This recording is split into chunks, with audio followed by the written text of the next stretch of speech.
Olá, estamos aqui mais uma vez para o nosso estudo em grupo das obras de André Luiz, que foram psicografadas por Chico Xavier. Estamos estudando Os Mensageiros e hoje é o capítulo 34, Oficina de Nosso Lar.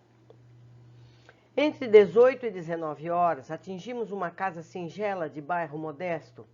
No longo percurso, através de ruas movimentadas, surpreendia-me sobremaneira por se me deparar em quadros totalmente novos. Identificava agora a presença de muitos desencarnados de ordem inferior, seguindo os passos de transeuntes vários, ou colados a eles em abraço singular. Muitos dependuravam-se a veículos, contemplavam nos outros das sacadas distantes.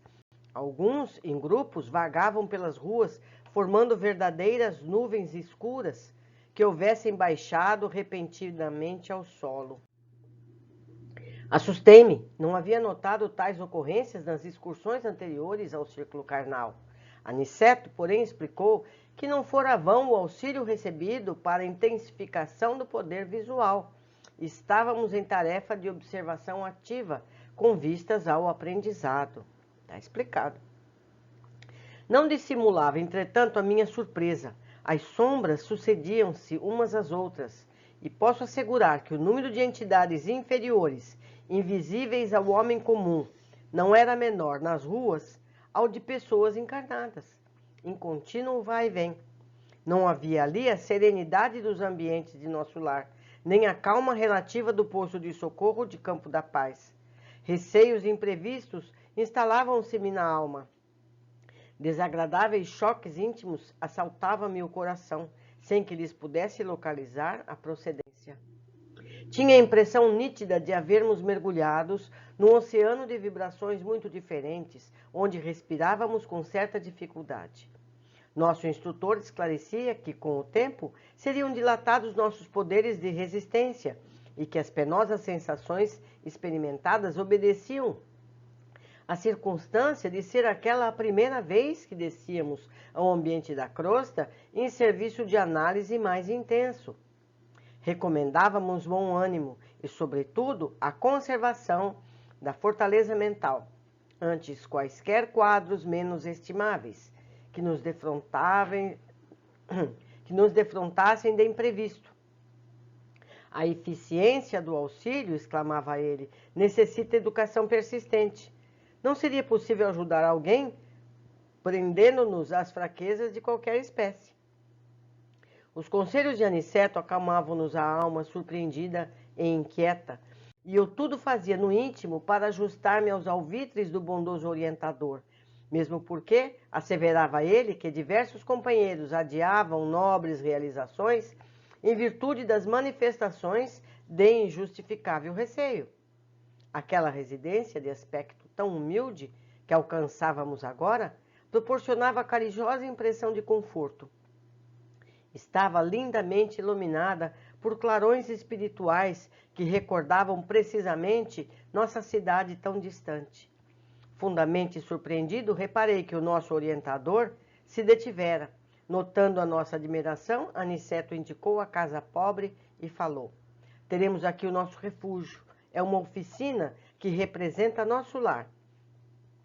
Profundo assombro empolgou-me o íntimo, mas não tive ensejo de indagações.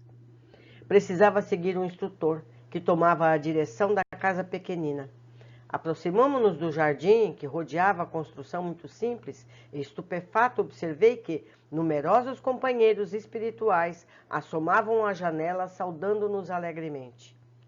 Que significava tudo aquilo? De outras vezes visitara a minha cidade, meu antigo lar, mas nunca vira tal coisa. Aniceto compreendeu minha perplexidade e explicou: os irmãos que nos saúdam são trabalhadores espirituais que se abrigam nesta tenda de amor. Um cavalheiro muito simpático e acolhedor abriu-nos a porta. Esse pormenor foi outra coisa imprevista. Tal não sucedia quando voltava à minha velha casa terrena. As portas cerradas não me ofereciam obstáculos. Ali, porém, vigorava um sistema vibratório de vigilância que eu não conhecia até então. Nosso instrutor envolveu o anfitrião num abraço amistoso, apresentando-nos em seguida. Aqui, meu caro Isidoro, disse a indicar-nos carinhoso, são os nossos amigos Vicente e André, novos cooperadores de serviço em nosso lar. Muito bem, exclamou Isidoro, abraçando-nos. Nossas atividades precisam de trabalhadores operosos. Entrem. E acrescentou o hospitaleiro. A casa pertence a todos os cooperadores fiéis do serviço cristão. Era a primeira vez que eu via uma entidade espiritual com tão segura chefia de uma casa terrestre. Penetramos o ambiente modesto. Altamente surpreendido, reparei o interior. A paisagem material mostrava alguns móveis singelos, velhos quadros a óleo nas paredes alvas, velha máquina de costura movimentada por uma jovem, apresentando 16 anos. Um rapazote de 12 anos presumíveis, atento a cadernetas de exercícios escolares. 3 crianças de 9, 7 e 5, aproximadamente. E como figura central do grupo doméstico, uma senhora de 40 anos, mais ou menos, tricoteando uma blusa. Notei, porém, que a fronte do tórax, do olhar e das mãos dessa senhora irradiavam luz incessante, que não me permitia sofrear minhas impressões admirativas. Aniceto designou-a respeitoso e falou. Temos aqui a nossa irmã Isabel. Para os olhos humanos, ela é viúva de Isidoro, mas para nós é uma servidora leal nas atividades da fé. Reparei que Dona Isabel parecia, de algum modo, registrar a nossa presença, acusando certa surpresa no olhar. Mas Aniceto adiantou-se esclarecendo. Nossa amiga é senhora de grande evidência psíquica, mas os benfeitores que nos orientam os esforços recomendam não se lhe permita a visão total do que se passa em torno das suas faculdades mediúnicas. O conhecimento exato da paisagem espiritual em que ela vive talvez lhe prejudicasse a tranquilidade. Isabel, portanto, apenas pode ver, mais ou menos, a 20ª parte dos serviços espirituais em que colabora de modo direto. Isso é muito importante, esse trecho. Vamos estudá-lo mais tarde, lá no fim. A essa altura, Isidoro nos indicou pequena sala ao lado e falou a Aniceto em particular. Desculpe-me se não lhes posso acompanhar no repouso necessário. Descanse, contudo, à vontade. Tenho serviços urgentes na recepção de outros amigos. Nosso mentor agradeceu comovidamente, acompanhando, alcançou modesto salão, pobremente mobiliado, mas quase repleto de entidades envolvidas em conversação edificante. Confortadoras luzes brilhavam em todos os recantos. Havia ali um velho relógio, tosca mesa de grandes proporções, uma dúzia de cadeiras e alguns bancos rústicos. A claridade espiritual reinante, todavia, era de maravilhoso efeito. Muita gente esclarecida e generosa do plano invisível aos humanos aí se reunia. Aniceto cumprimentou os grupos que lhe eram mais íntimos de modo especial. Apresentou-nos com bondade de sempre. Sentindo-nos admiração, esclareceu. Quando nos vimos mais a sós, num canto do salão. Estamos numa oficina de nosso lar. Isidoro e Isabel edificaram-na num ato de heroísmo e fé, tendo saído de nossa cidade para essa tarefa. Vai para mais de 40 anos. Graças a Deus, ambos têm vencido galhardamente árduas provas e mantêm seus compromissos corajosamente em serviço na crosta. Há 3 anos voltou ele para a nossa esfera. Contudo, graças ao altruísmo da esposa e aos vínculos de amor espiritual que conservam acima de todas as expressões físicas, continuam estreitamente ligados, como no primeiro dia do reencontro na existência material. Ai, que lindo! Dada essa circunstância invulgar, as autoridades de nosso lar concederam-lhe permissão para continuar nesta casa como esposo amigo, pai devotado, sentinela vigilante de trabalho fiel. Porque a rotina é o falecido seguir para alguma colônia. Mas, dada a circunstância do amor entre os dois e principalmente da tarefa evangélica que eles desenvolvem, foi permitido a ele continuar morando na casa. Importante essa observação.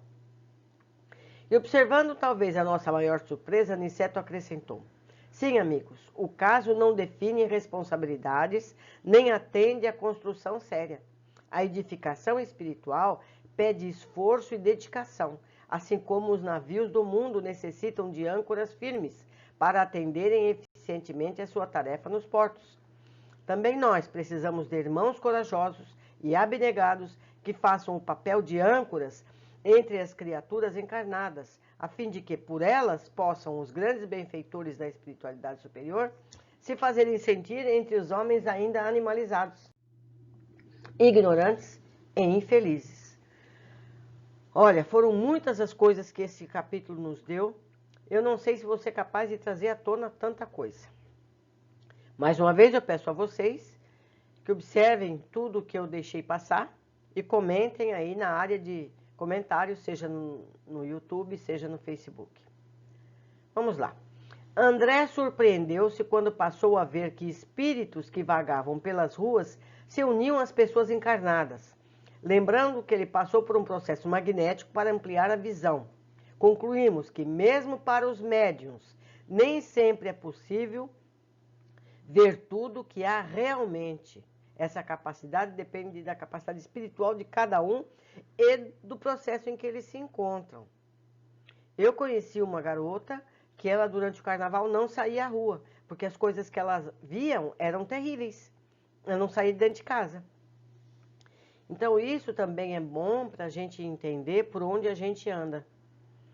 Os encontros que a gente tem e nem percebe que tem. 2. André completa o número de entidades inferiores se equiparava ao número de encarnados que ele via nas ruas. Olha só.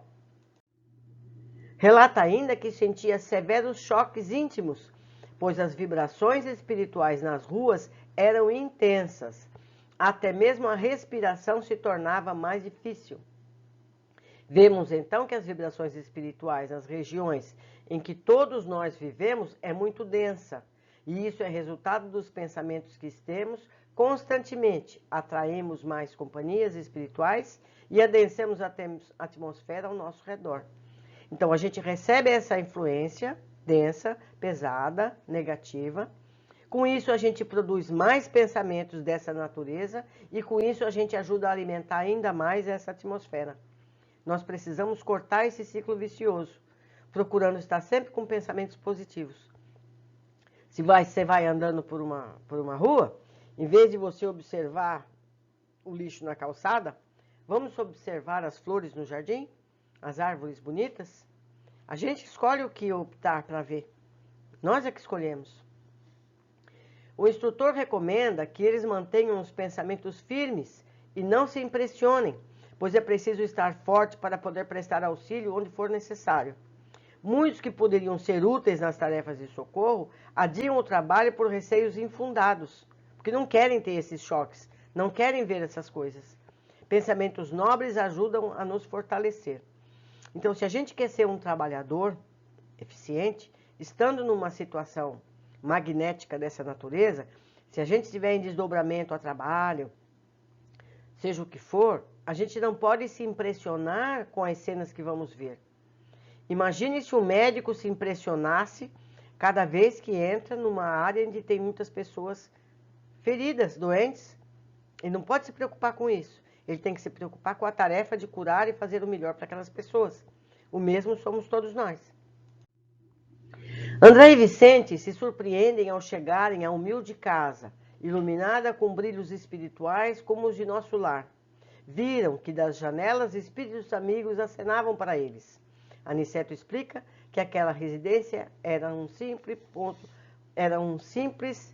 aquela residência simples era um posto avançado de nosso lar.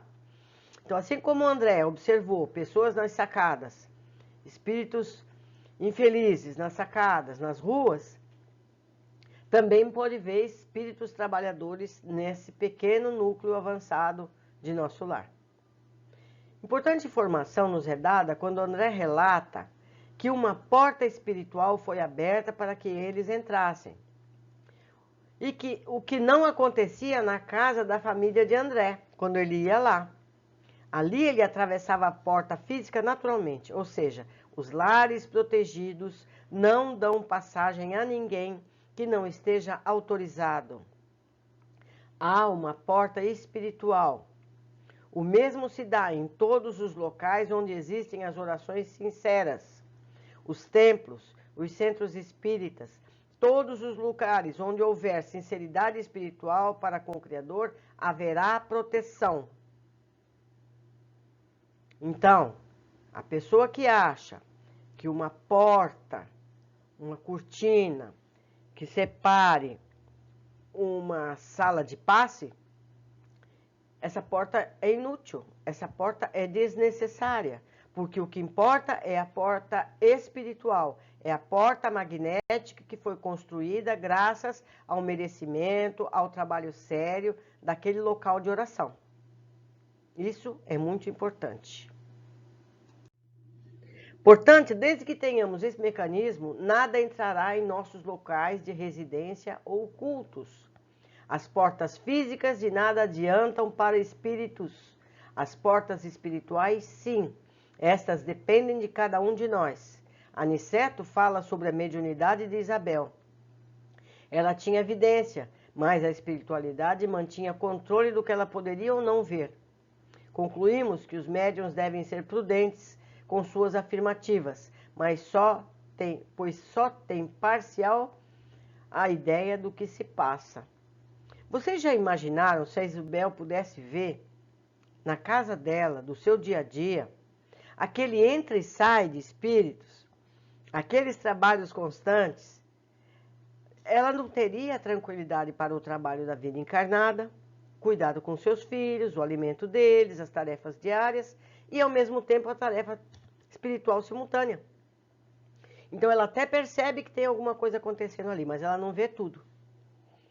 Isabel e Isidoro, família de poucos recursos, construíram um singelo centro espírita no salão anexo à residência pobre. Isidoro deixou o mundo físico, mas lhe foi permitido seguir com o trabalho espiritual junto da esposa. Eu achei isso muito interessante. É isso, meus amigos, terminamos mais um capítulo. Aguardo os comentários de vocês ansiosamente. Um grande abraço, até a próxima oportunidade.